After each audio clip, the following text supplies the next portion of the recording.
peut y aller maintenant.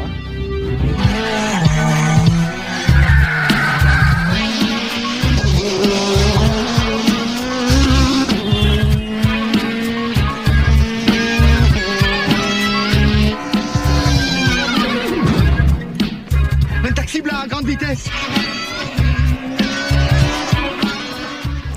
Selamat datang kembali bersama kita Mikmax. Jadi di channel Mikmax ini selain review tentang film, teman-teman juga bisa lihat review wisata dan kuliner yang ada di Semarang dan sekitarnya.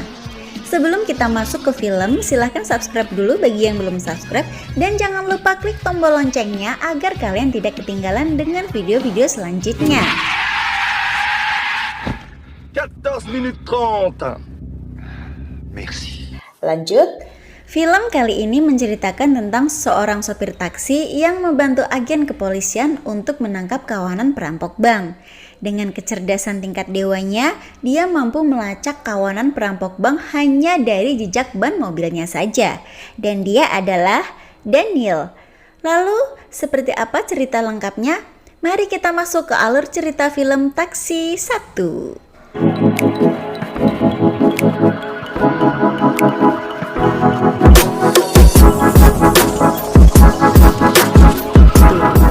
Film ini diawali oleh seorang kurir pizza, pria sederhana yang hidup mandiri, dan pria itu tentu saja aktor utama dari film ini yaitu Daniel.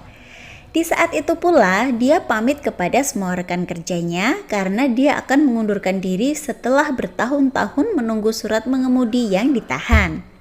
Akibat dia sering ugal-ugalan dan karena kecintaannya menjadi seorang sopir, saat itu juga dia berkeinginan untuk menjadi sopir taksi.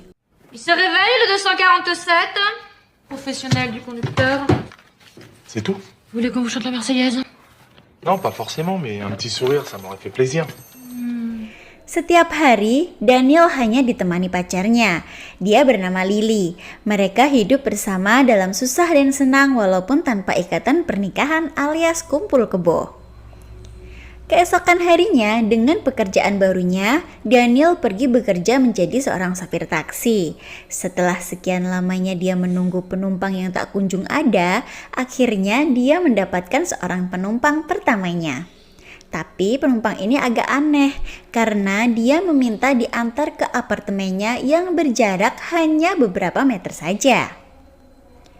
Penumpang yang bernama Camille ini mempunyai seorang anak yang bekerja sebagai polisi.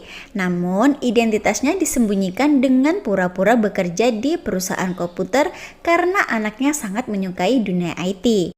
Pria itu bernama Emilian. Berbeda dengan Daniel yang mahir menyetir, Emilian sang polisi justru tidak bisa menyetir.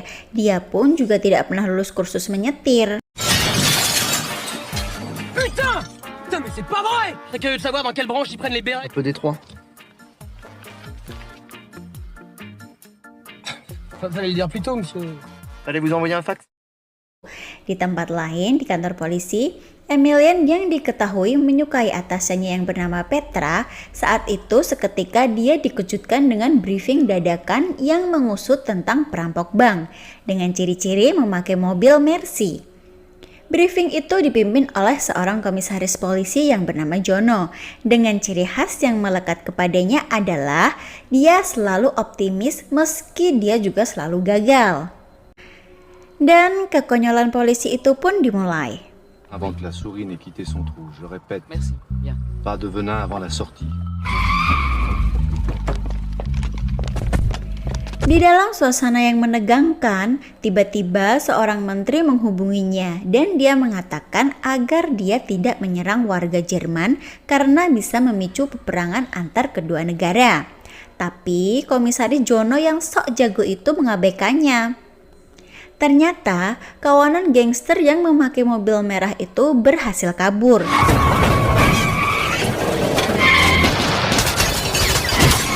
On est tombé dans une embuscade. Envoyez-nous des renforts. Identifiez la voiture.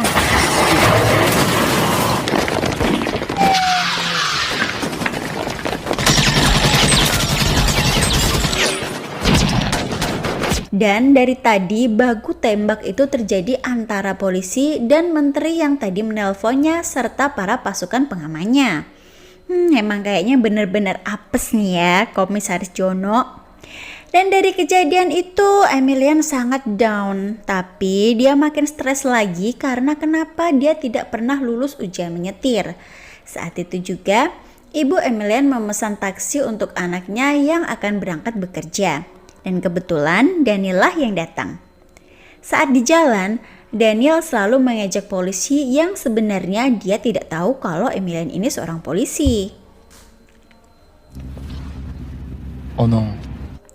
Emilian pun menahan Daniel karena sudah mengejek polisi dan ugal-ugalan di jalan. Tetapi karena di sini Emilian didesak oleh atasannya untuk segera menangkap para perampok, akhirnya Emilian memberikan sebuah tawaran kepada Daniel. Jika dia ingin bebas, maka dia harus membantunya dari kasus gangster yang gagal itu. Karena Daniel yang tidak mau surat mengemudinya ditahan untuk kedua kalinya, akhirnya dia pun setuju. Daniel yang sebetulnya sangat jenius dalam hal penyelidikan, dari hasil investigasinya dia yakin bahwa geng itu rutin datang ke sebuah bengkel dan bengkel tersebut satu-satunya yang menyediakan ban khas Mercy. Tanpa buang-buang waktu, Emilian ditemani Daniel langsung beraksi.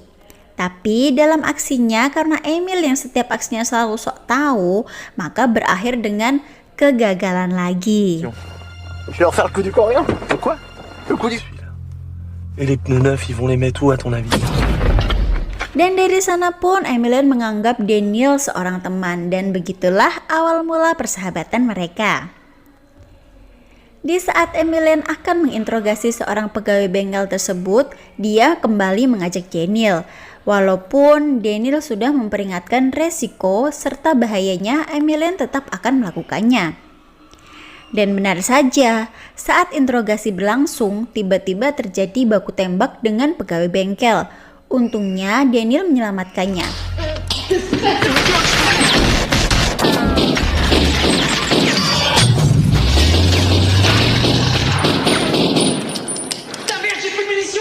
Le garage, y a plus personne. Ah ouais, ils sont plus là. Dan dari tragedi itu, Emilian berterima kasih kepada Daniel. Emilian berencana memasangkan alat pelacak pada mobil gangster tersebut karena dia terinspirasi saat menonton adegan di televisi. Dengan begitu, polisi pun bisa mengetahui perampok itu dari kejauhan, namun ketika mobil itu masuk ke dalam gudang, pelacak itu nggak berfungsi karena jejaknya hilang. Padahal mobil itu sudah dicat berwarna silver dengan waktu yang sangat singkat. Dan lagi-lagi Emilian membuat komisarisnya kecewa. Di tempat lain, Daniel yang dari hari kemarin gak punya waktu buat pacarnya, malam itu sedikit membuat pacarnya kepanasan karena Daniel selalu sibuk dengan tugas kepolisian. Di sisi lain, ternyata Emilian sedang mengurus apartemennya yang habis terbakar.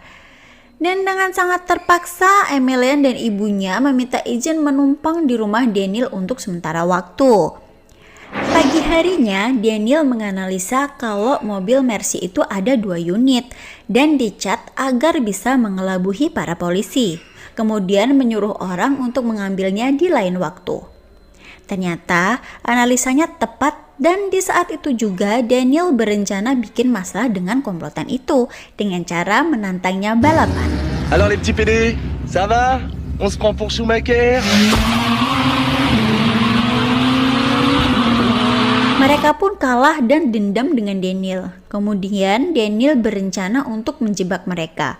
Rencananya saat mereka sudah merampok bank, Daniel akan mengajaknya balapan agar mereka mengejarnya dan Daniel akan mengiringnya ke suatu tempat.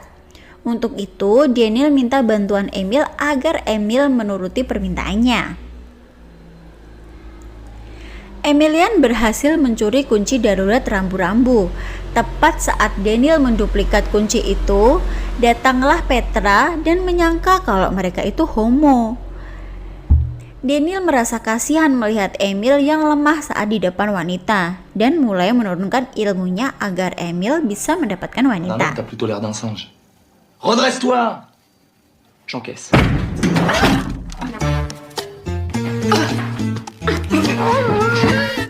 Dan saat semuanya sudah siap, Daniel mengajaknya pulang untuk memberi kabar dan minta izin karena besok mereka akan melakukan aksinya. Tapi ternyata kedua wanita itu sedang asyik ngefly dan bukannya mengingatkan, malah mereka berdua ikutan ngefly juga.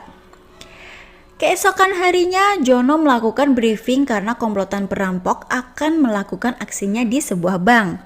Dan di tempat lain, Daniel pun mengerahkan kawanannya agar ikut membantu misi ini. Dan misi itu pun dimulai. Seperti biasanya, kawanan Kapten Jono tidak berhasil menangkap perampok itu dan malah jadi kacau balau. Tapi di tempat lain, Daniel berhasil menemukan mereka yang lagi mengecat mobilnya untuk menghilangkan jejak. Dan tanpa pikir panjang, Daniel memancing mereka agar mereka mengejarnya dan rencana itu pun berhasil. Ça marche? Toujours en tracteur? Oh, je te parle. Ton insolence. Vaut mieux être insolent que ridicule. Semua rekan-rekan Daniel berhasil mengatur rambu lalu lintas dengan kunci duplikat. Tapi satu orang mengalami hambatan karena ada polisi yang kebetulan sedang jaga di situ. Lalu Emilian pun punya rencana lain. Allô? Commissaire Gibert, brigade anti... Moi bien là. Vous mettez la clé dans le boîtier et faites passer le feu au rouge. Mais le feu est déjà sur le rouge. Mais vous occupez pas de la couleur du feu, bordel! Glissez la clé dans le boîtier et tournez-la vers la droite, c'est clair? Ouais. Daniel terus dikejar oleh kawanan itu dan berhasil membawanya ke jalan tol yang ternyata jalan tol tersebut belum selesai dibangun.